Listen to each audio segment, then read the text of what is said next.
Chadema ni chama ambacho kina hazina ya viongozi wengi na walio bora. Na niweze kutuma rai au salamu kwa wenzetu ambao wameondoka. Ukiona umepata nafasi ya kuongoza wenzio, si sababu kwamba wewe ni bora kuliko wengine. Ni nafasi na heshima kubwa ambayo unakuwa umepewa na wanachama wenzio ili uweze kuwaongoza kwa wakati fulani. Hivyo basi, nafasi zitajazwa kwa sababu bado Chama cha Demokrasia na Maendeleo kina viongozi, kimejisazia viongozi bora huko chini. Kwa hiyo msiteteleke watu wa Dodoma kumpoteza mwenyekiti. Ndani ya siku 7 zijazo tutakuwa tayari tuna mwenyekiti. Nitatoa tamko la lini tufanye uchaguzi, kwa hiyo ondoeni shaka. Naomba niongelee swala pia la watu wanaoondoka. Wasituvunje moyo wanachama ambao bado tupo na bado tuko imara kwa ajili ya kusimamia malengo ya chama. Chama chetu ni chama cha siasa ambao dhumuni lake namba 1 ni kushiriki uchaguzi na kushinda. Tunaposema no reforms, no election, tunamaanisha kwamba hatuko tayari kuendelea kuwa wasindikizaji. Tuingie kwenye chaguzi ambazo hazileti tija. Dhumuni letu namba 1, Chama cha Demokrasia na Maendeleo, ni kushiriki chaguzi ngazi zote za kiserikali na kushinda. 2019 tumepoteza serikali za mitaa kwa ajili ya udhalimu wa serikali hii ya Chama cha Mapinduzi. 2020 tumeshiriki, tulisimamisha wagombea wengi kwenye kata, tulisimamisha wagombea wengi kwenye majimbo. Lakini tulipoteza majimbo yote, tukabaki na mtu mmoja tu. Kama chama cha siasa haina afya. Na sababu kubwa si kwamba wagombea wetu hawakubaliki. Ni udhalimu ambao unafanywa na serikali ya Chama cha Mapinduzi kuanzia kwenye michakato ya upokeaji wa fomu, wa uteuzi, wakati wa kampeni, wakati wa kupiga kura, wakati wa kuhesabu kura. Kuna mambo mengi yanaendelea. Ndio maana chama chetu mwezi wa 12 mwaka jana kilisimama kikaongea msimamo wake.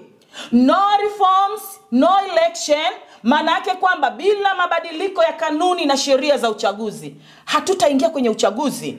Sio Chadema haitaingia, hatutaingia Tanzania kwenye uchaguzi kwa sababu tunahitaji haki na uhuru katika uchaguzi. Hatuwezi kuwekewa kimiminika cha Pepsi kwenye chupa la Coca-Cola kuaminishwa kwamba ile ni Coca-Cola. Tunahitaji uchaguzi wa huru na haki. Anayeshinda akatangazwe. Sasa wenzetu wanasema tumetoka kwenye misingi ya kushiriki uchaguzi. Chama chetu hakina dhumuni moja. Dhumuni namba 2 ya Chama cha Demokrasia na Maendeleo ni kuhakikisha kinasimamia uhuru, haki na maendeleo ya watu. Haki iko wapi? Haki iko wapi? Kama mtu anaweza katoa maoni yake, akabambikiziwa kesi, au akapotezwa na hadi leo tusione maiti yake, haki iko wapi ya Mtanzania kuishi?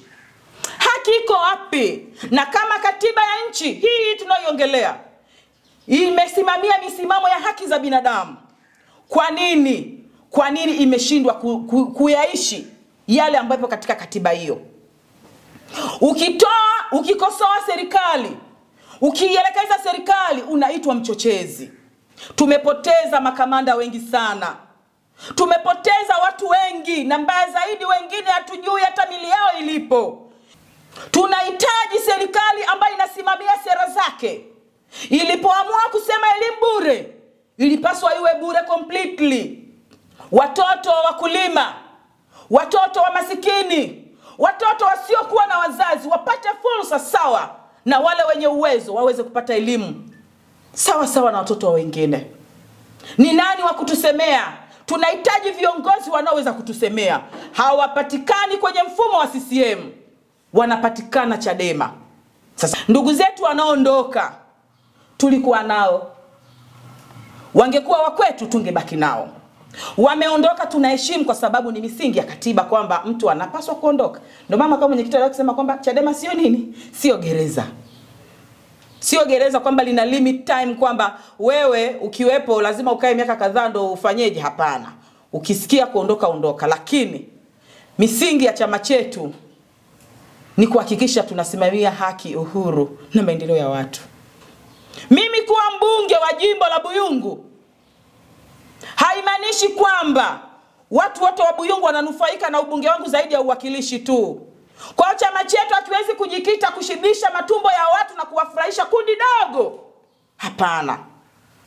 Ni kweli tunahitaji wawakilishi, lakini sio kwa misingi hii ambayo tumeiona. Tunao ushahidi 2019, tunao ushahidi wa 2020, tunao ushahidi wa juzi ambako tuliamini baada ya maridhiano na zile foarazi za mama kwamba uchaguzi utakuwa huru na haki. Haikuwa hivyo.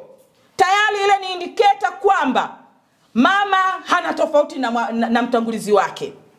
Hivyo hatuwezi kucheza karata, hatuwezi kupoteza uhai wa watu, hatuwezi kupoteza rasilimali zetu kuingia kwenye chaguzi ambazo zinagharimu maisha na uchumi wa watu. Hawa wanaoondoka ni tone, kama tone kudonosha kwenye bahari. Ni wachache. Labda kwa taarifa, tunajua wengi wanasema kwamba tunaenda kuingia kwenye uchaguzi upya.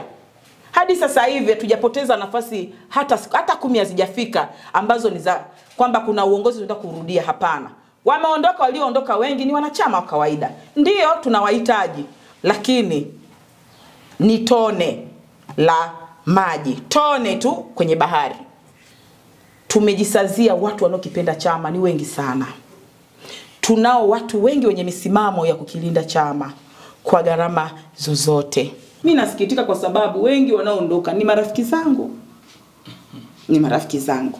Mimi ni mtu ambaye nimependekezwa na mwenyekiti wa kanda. Kwa mujibu wa katiba, mwenyekiti anapendekeza, kamati secretariat inafanyeje? Inateua, yani inachakata, inatuchuja, alafu inateua, kamati kuu inathibitisha. Dadangu Devota ndiye aliyenipendekeza. Walikuwa wako wengi, lakini alisema choice yake ni mimi, mwanamke kama yeye. Ameondoka, ameniacha. Viongozi wangu au viongozi wenzangu wa kanda ya kati, nikianzia ngazi ya mkoa, wilaya, jimbo, kata hadi matawi, tusibaguane kwa sababu ya hiki kitu kinachoendelea. Kama kuna kiongozi au mwanachama yoyote aliyebaki huku hajaanza kufanya safari na ana mpango wa kufanya safari, niwahakikishie waandishi wa habari wanasema kwamba tuna intelligence gani? Tunayo intelligence ya kuwabaini waliobaki kwa kazi maalum. Tutadili nao, taarifa hii wafikie. Tunavyo vinasa sauti vinavonasa kila aliyebaki. Kama amebaki kwa dhamira mbaya, tutamuondoa kibabe.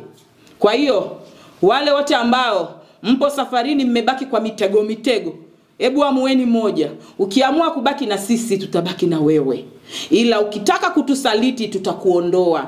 Ila viongozi, katiba yetu ndo msafu wetu. Tusiwaondoe watu kwa sababu walishawishiwa kuhama na hawajahama, wakatuhumika kwamba ni watuhumiwa.